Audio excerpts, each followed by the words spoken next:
In these challenging times, it's important to talk about choices. One way of doing so is to support organizations that bring vital issues and the people who are thinking about them to you.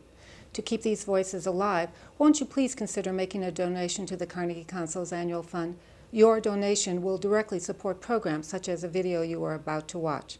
It's easy. Visit carnegiecouncil.org and click on the button marked support. You'll be glad you did. Thank you.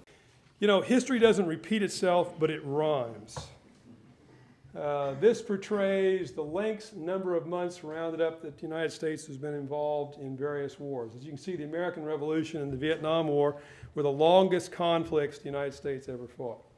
The war in Afghanistan, in terms of the number of months, now exceeds the combined length of World War I and World War II. And I would argue, irrespective of what decision is made, the war in Afghanistan for the United States will end up ultimately in being the longest conflict that we've been involved with. But I think 2 points are important. First, it's inevitable to make comparisons. There's inevitable to make comparisons right now in the U.S. military between what worked and what didn't work in Iraq to what might work or might not work in Afghanistan.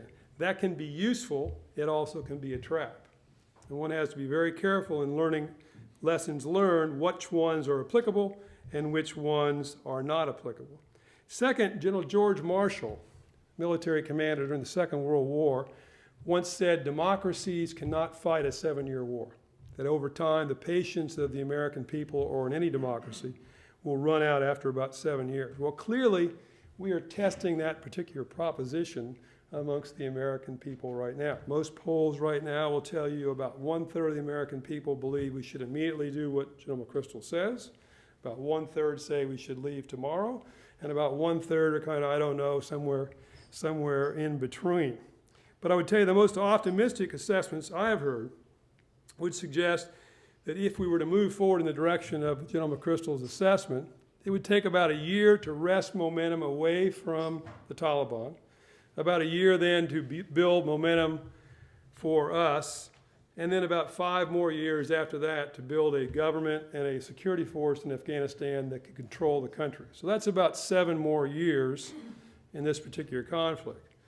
What is the bill then? Well, my rough rule of thumb on the back of the envelope would say that would mean the bill would be about 4,000 more dead, about 30,000 more wounded, and about $700 billion would be sort of the rough price tag that might in fact cost.